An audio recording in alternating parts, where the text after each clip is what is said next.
And if you saw the contraption that they built for that, they built this like these metal rods that kind of like. Who let us out? Like I said, it's great to see you guys alive because I feel like your deaths will go down in the history of Final Destination's craziest. And Really? it's also fun that I was able to see it in a theater because I was a kid and probably wasn't supposed to see them when I was a kid. But I did want to ask you, if you had to each pick your Final Destination, would you do roller coaster, Skyview, highway, plane, racetrack? Am I missing any? I think that's fine. Racetrack. Bridge. The bridge. Wow. I was going to say Skyview. No, I was just adding bridge as well. I was going to say Skyview because it could be like kind of like a, I don't know. It could be one of the more fun moments you have. Yeah. I think roller coaster is mine because it's a thrill. I'm an adrenaline junkie. I like it. I like racing because it kind of it sounds cool. I was gonna say like, how'd he go racing? I'm gonna go car. I'm gonna go just. You're gonna go highway. Yeah, I'm gonna go highway. You're gonna be statistic. Yeah, I'm happy with that. I don't need a fun time. Just take me out quick. I hate highways. I don't drive next to trucks because of those movies, so I can't. I'll get on a roller coaster. I don't care. I'll jump off a building. I'll skydive.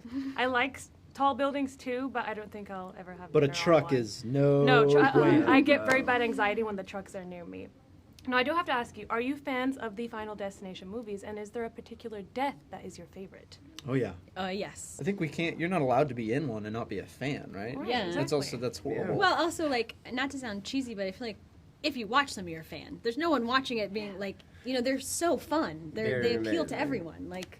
Yeah, kids and all kinds of. Yes, kid. These guys saw them as kids. Oh, that's true. And if you don't remember, she has severe anxiety driving around trucks. So these guys saw them as kids and they're fine. It's fine. Kids are supposed to watch it. It's fine. I like the bridge. I like the bridge. I've been giving different answers, but I like the bridge stuff. Okay. I like the bridge falling apart, and because I think I could survive. I really do. I think I could jump in. Swim. Yeah. There's a death in 4 that involves a chain link fence. Yep. Oh my god. That one's really crazy. That one's like really gross and crazy. That's yours? No, that's your favorite? There's so many great deaths, Owen, that I just can't pick one. Sorry. So I like to mention. Yeah. I'm gonna remain constant on the answer I've had all day, unlike these two. Timmy getting squished by a pane of glass in the second one. Yes, that one haunts me, and I still feel bad for him.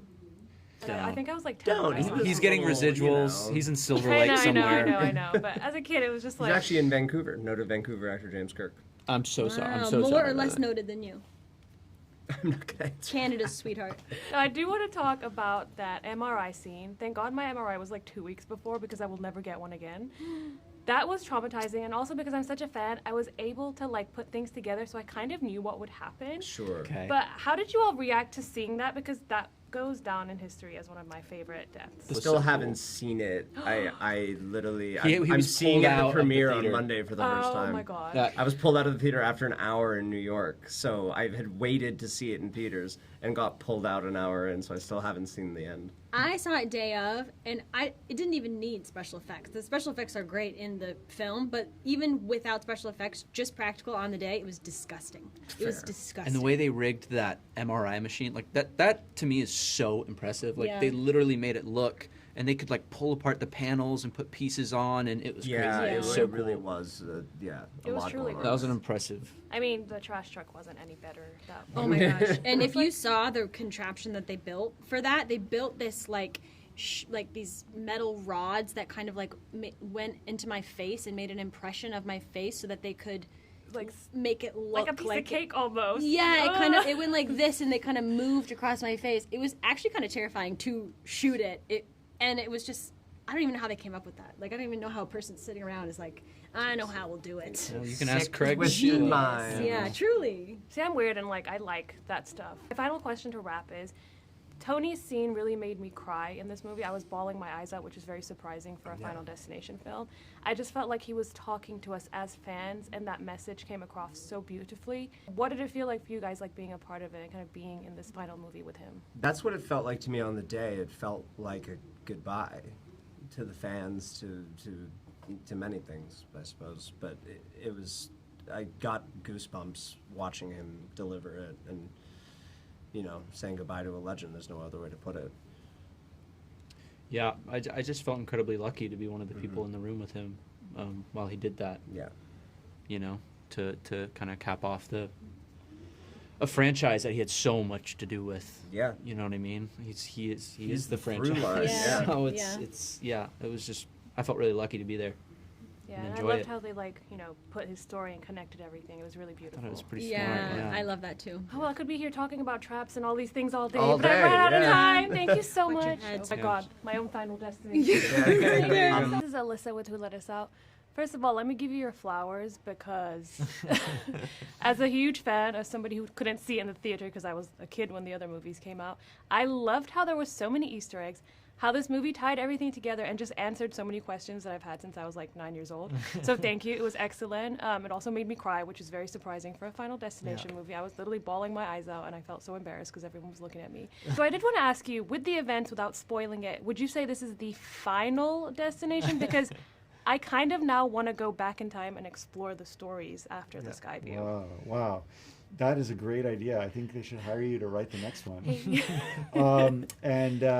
We love all the feelings. So, people come, they scream, they laugh together, and they cry together. That's great. This is we always wanted to make a movie that you need to see in theaters because it's got such an audience reaction. There's so much emotions to it. And the family relationships and, the wonderful Tony Todd gives a lot of emotion and a lot of heart to this movie. In terms of, is it the final one? I mean, Death's work is never done. Yep. That's very true. So I want to touch on Tony's scene. That one was the one that, obviously made me bawl my eyes out because I felt like he was talking to us directly and he was kind of giving us like a life lesson, which, with the events that actually happened in life it was very touching and very teachable moment. What was that experience like? How was that whole thing like put together? Yeah, we built that with him. I mean, we knew he was ill when we were working on the film, and when he came to set, he was physically very ill, but emotionally he was filled with so much joy. He was so excited to be there. He was joking with us all, and he just loved to do his craft. And when he came to shooting that moment that you're talking about, where he kind of gives one last piece of wisdom to the characters, we all knew that it was working on two levels. It was Bloodworth saying goodbye to the characters, but it was also Tony, to some degree, saying goodbye to the audience. And so in that moment, we asked him to just speak from the heart. Throw the script away and just, what is on your mind? Obviously, he's thinking about mortality a lot because of the situation that he was in. And that take is what's in the movie. And so it really does feel like he's speaking a real moment of truth there, right to the audience, because that's basically what we had asked him to just speak honestly. And it comes off as not a character or anything. It's just kind of him expressing what's important, which is cherishing every moment that you have. And that's the way that he was on set. He was really, really cherishing every second of being on that set. So he definitely lived what he preached in that moment. Well, I just want to say thank you for having that in the movie, because as a huge Tony Todd fan, and I know other fans are really happy, it was a very special moment to have, and to have that with him. I didn't want to ask, so I don't want to spoil it, but there are moments in the movie that kind of suggest that certain other people in prior movies have not maybe died. Was that intentional, and was that a nod to the fans? Well, yeah, I mean, I think we really wanted to make sure that the movie respected the rules of the canon that has been set up in the other movies while still making things twisty and unpredictable. But what the rules that they learned of how to avoid death, you can kill someone and take their years from Final Destination 5, or if you die and come back to life, you break the chain from Final Destination 2. Those being very, very serious, canonized rules. But still, it's not that easy. Even if you know those rules, it's still not that easy to avoid death. That gave us a lot to work with, and the two characters from FD2 at least didn't die in that movie. They survived death coming after them there. So you never know; they could come back in a future installment. I can hope. My nerd vibe wants it to happen. Now, my final question is, how do you come and pick what type of death, without spoiling any of the deaths, that you're going to put in a movie that is so outlandish? We've seen so many wild deaths over the years that I don't even know how my brain is able to comprehend what can happen next, but what I saw, once again, without spoiling it, was like, wow, it got even better. Like, where does this come from? Because I'm just like, I can see the passion in the deaths itself. A lot of dark imagination and dark sense of humor. And really bad Google searches. It's really, really difficult because there's been 5 amazing movies that have done a bunch of incredible set pieces already. You don't want to repeat any. And you need to find things that are very relatable, that we all can think of us being in that situation. We often call it, what can we ruin for people? Which is what are things that you'll never look at the same way again? You'll never look at a penny the same way again, or a cup with just ice in it, or whatever those small things are because of the way that the movie has demented them for you. And it's extremely difficult to figure out what those things are, and it takes a massive group of people doing a lot of brainstorming over many years to figure it out. Yeah, I agree. I was just saying, I don't like to drive on the freeway around trucks. Yeah. One of the things in the movie, I had it prior, and it also, I'm so glad it was before I saw it because it was terrifying. So it definitely worked, so I appreciate that. I won't be seeing life the same again. But thank you. I really do hope we get another one.